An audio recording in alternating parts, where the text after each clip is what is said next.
My dearest friend in Piqua, who helps me paint, she painted both my ceilings and my rooms in there. Come in, have a chair. You can have a chair. She won't stay in my house by herself. Oh, yeah. She was going to paint. When I have a little brother in a nursing home, and I get him out every other Sunday and bring him to my house. And my other brother comes and meets us too, and the three of us hang out for a while. And I went to leave to take my little brother back. And she was going to stay here and paint because she's doing my ceilings at the time.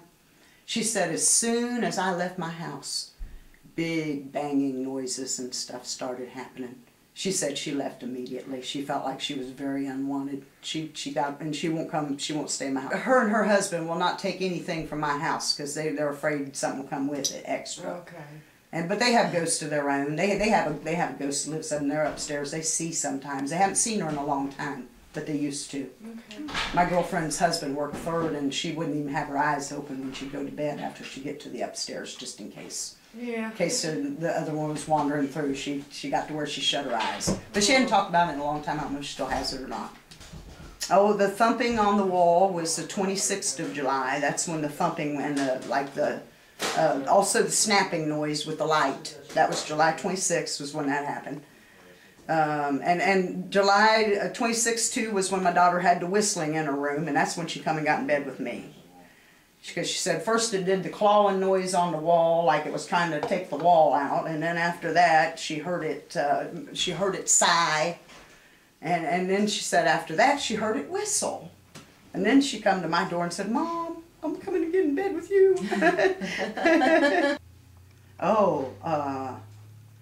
Yeah, I had a large, like a heavy noise, kind of like an object on my, hit my floor in my bedroom, in my linoleum, on August 31st when I was in bed. That happened at 3:30 in the morning. Did you find any object, or was just the sound of it hitting? Not a damn thing. On October the 8th at 5 o'clock in the morning, it first made noises around my head and stuff, and then after that it moved down to my feet, and like my feet did something weird. My feet, I can't even describe how they felt. My feet just felt like really strange. And it felt like it started to come to about my shin bones or something. Then I got up. But I had that on October 8th. No, that's when I had my head under the covers. I had my head under the covers, but I don't leave anything uncovered, especially after I had my nipple pinched. I don't let my feet hang out. I'm afraid it'll mess with my feet. It's pretty bad. It's sad. I never used night lights in my life until this crap happened. I used to sleep in a total black house and didn't care. You know, I'm not a scaredy cat. But anymore, I cover everything up. But that particular day, I was into bed and I had the covers pulled up like this high, but I could still see light. And I had like popping noises and light at my head. That one. Okay, this says your head was attacked or attacked around the head. The noise and lights surrounded your head. Yes, but I couldn't really see the lights itself. I could just see the light out from coming over the edge. I had my eyes pretty much close, almost covered, not quite. Tell her about the storm you actually like. Oh yeah. About 3 o'clock in the morning one time I was laying in there, and it's like a big noisy wind come flying into my room with fireworks.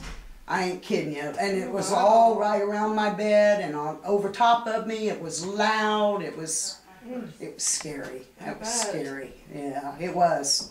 And that's probably been a few years back, 2 or 3 maybe. Okay. Probably 3. Okay, so what we're looking at in this residence is the lady says that she's lived here for 27 years and that nothing started happening until about 7 years ago, which kind of rules out any kind of residual type deal or anything attached to the house. Maybe not completely rule it out, but rules it out for the most part. And one thing she told us is that she collects a lot of antiques and that she buys, sells, and trades antiques. So what we started out with was a main sweep of the entire living room to look for any ambient EMF readings anywhere in the house. And actually, for being 126 years old, the house is really sound as far as EMF. weren't able to find anything over about a 0.2. But one thing we did notice is that in this typewriter here, it is actually giving out an EMF reading. Not a huge reading, but a reading. But it's also a small reading. I mean, the Gauss Master is one of the most sensitive EMF detectors in the world, and on its most sensitive setting, it's reading at about a 5 to a 6. But you can see at its most sensitive setting, a millimeter usually won't even pick that up. It's showing between a 0.1 and 0.2.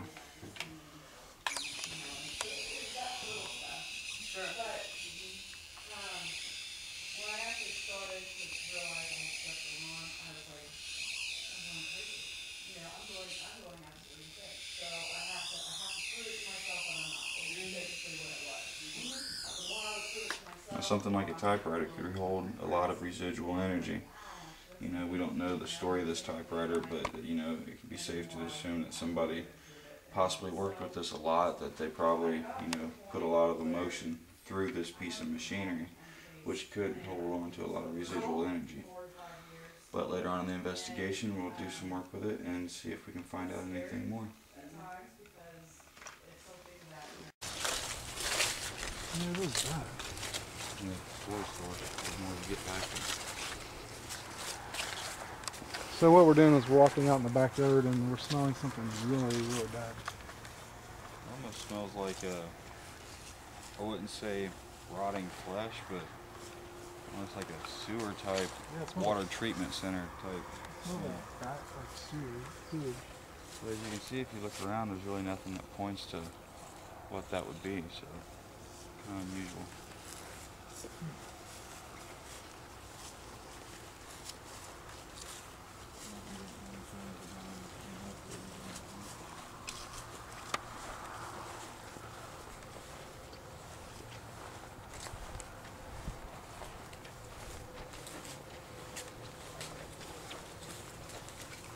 It just smells like sometimes when we walk by a manhole, in town. There's the church that she said was in our back room. Getting some EMF reading now. Some high EMFs. 0.4. What? 0.7, 0.9. There's no power line, is there? This is a pool, but I don't think it's got any lines on it. 0.9. Dead right there. It's right here. We're standing on top of it. Almost 1.2 milligauss. Did you get the number flipped on there? Did it show the number? Oh no, it's hard to see with this. Okay, here. You might have to take it off night shot for a second. Yeah, show the numbers changed.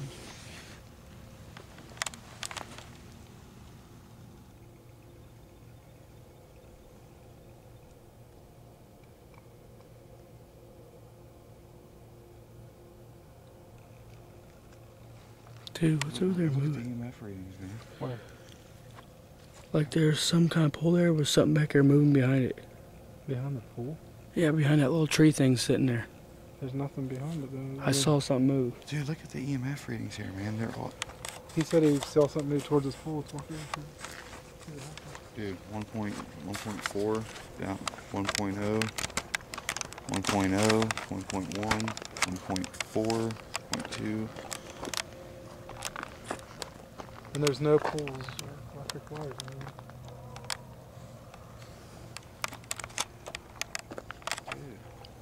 Are we standing on a graveyard or something?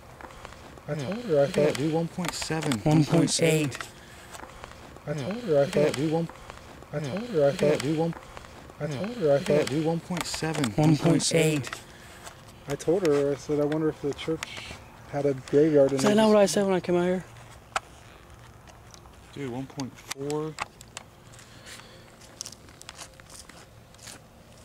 And then gone. Figure that out. Look at that. Gone. 0. Now it's back to 2.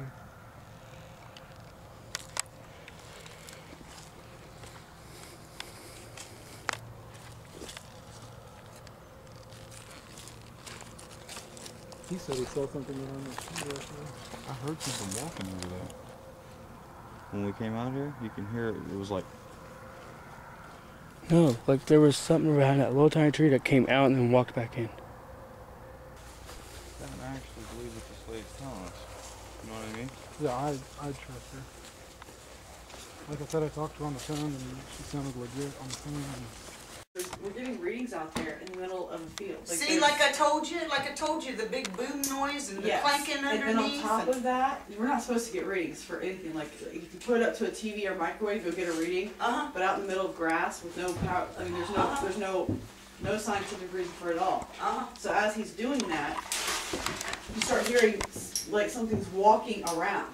hey Josh, let's take a recorder out there while he's setting up these cameras and see if we can pick up some sounds while he's doing that. Hey Levi, when you got it? Well, you know, right down the road there was a railroad track. Like a, what do I want to say? A granary. It was like in the old days. And it's just down that way. Man, I should have brought a coat. I know, it's cold. See, this is where we started to smell it at first, and I don't smell it either anymore.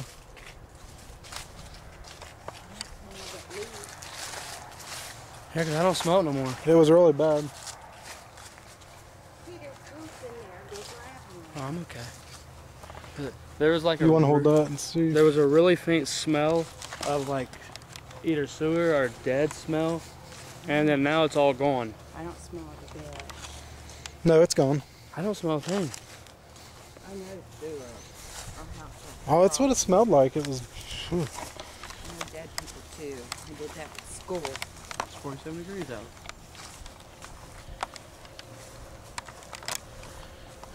So they were hearing the footsteps back here again.